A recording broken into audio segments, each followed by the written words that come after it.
Okay, people, welcome back to another, what are we calling these? Fwoosh rundowns? Something like that. And yeah, we're standing up today because my work desk is just completely packed with stuff. I mean, look at this. Ooh, play day. It's the week of May the 4th, and Hasbro promised us a Star Wars Fanstream, which I thought was tomorrow until I saw hey, we're about to have a Fanstream. It's May the 3rd. And while it wasn't all bread and butter, there were some sweet, sweet morsels in there. Take, for instance, Battle Damaged General Grievous. This is fine and dandy if you do not have a General Grievous on your shelf, but it's not the greatest action figure ever made. It's a little small, it's a little thin in places, it's hard to stand up, it bends around, it's kind of floppy, at least the versions I have.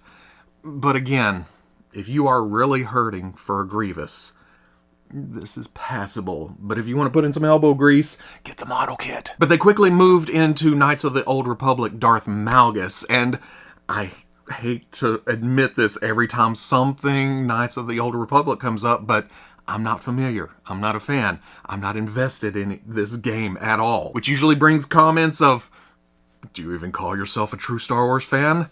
I guess not, but I'm a Star Wars fan. So, can we have some middle ground there somewhere? Because I can appreciate a kick-ass looking action figure, and that's exactly what this is. He's big, he's bulky, he's menacing, he has that look of a Star Wars villain. And it's not just the red lightsaber either, it's the overall look, which I guess there's a theme going on when you have your Sith Lords, but you don't want to run into this guy in a dark hallway and go, so gimme an action figure form. He can go with my Revan and the rest that are coming out that I'm buying just based on visuals alone. But if you are a fan of the character and the game, hey, they're trying to give you what you want. Then they moved into Mandalorian top things, which as I was watching, I was like, yeah, Mandalorian Season 3.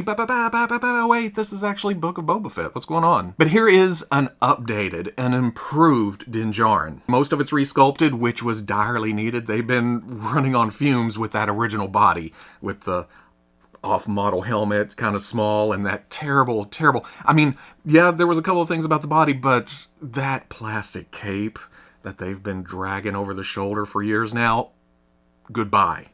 Go away. Hello, cloth cape. But at the same time, woo, we've gotten a lot of Mandalorians over the years, not just from Hasbro, but there's Mafex, there's some model kits, there's Bandai. But options are good, right? Especially for a character like this. He's popular. People want them in plastic form, and they want correct versions. So if this doesn't float your boat, there's other versions out there. I will say the window packaging was kind of, oh, there it is, they're going back. But it being Book of Boba Fett, I also kind of feel like they've been sitting on this for a little while, and now they're showing it because apparently this is in a wave with other Book of Boba Fett characters. Like it was prototyped and then packaged, and then, whoa, let's hold off a little bit.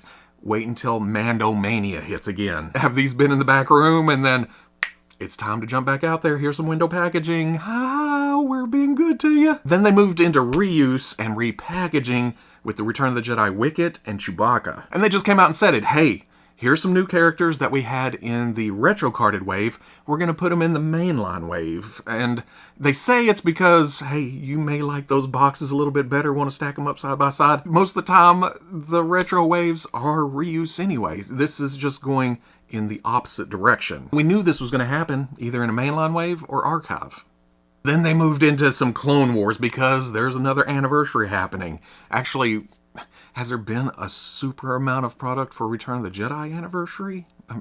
Seems like that kind of stalled already. Let's jump into Clone Wars. But I'm never going to turn down a trooper, and here is the Phase 2 Clone Trooper. And you know how the troopers over the past few years have had just blank heads underneath the helmet with the bucket glued on?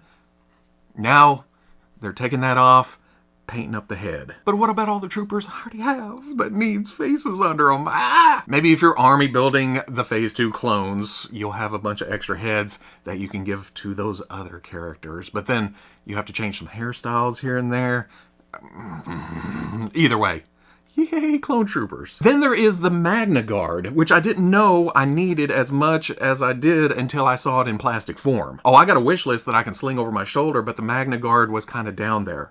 Now that I see it, oh, it's moved up, but it being revealed, goes off the wish list now, right? It's like, shoo! And this is great, especially this picture. I don't know why this sells it for me. It can get down in an action-y crouched pose. I love droid-type characters that got some movement to them. But then because it is the anniversary of Clone Wars and she has her own live-action show coming up, why wouldn't they give us another Ahsoka? This is based on her Padawan looks, and at this point, the only one we don't have, well, I don't know. Is it just the youngest version we don't have in Black Series yet, or do we have so many Ahsokas? But that's not a complaint. It's just that, boy, I need to get them all in the display in the same place and see what's going on there. Because this one will definitely be added to the shelf. It's another great looking figure. And then they went into pop line reveals, and I'm going over these right now because the fan stream was just a couple of hours ago. They're fresh on the brain. But give me a day, and I will forget all about these. And then later, when they reveal the actual figures, it'll be fresh and new, and I'll be, hey, there's new characters for my shelf. Look at that. For an upcoming archive wave, there's Bo-Katan, there's Luke Skywalker, there's Darth Vader, and Stormtrooper. And remember what I just said about Clone Troopers? That applies double to Stormtroopers. They said that Darth Vader was based on A New Hope, and there would be tiny little tweaks in places. They mentioned the cape over the armor, but it sounded like there would be little other things too. I'm going to tell you right now, I'm excited about the other popline reveals. Well, okay, another Paz Vizsla, another heavy Mandalorian is okay. I have all the previous versions, but if you don't have it, you're going to have another chance. Walmart is getting an exclusive astromech, and oh man, they're really making me put my money where my mouth is. I don't know if they stated it outright, but hopefully this is based on that new R2 with the proper scale and all the extra little details. In that case,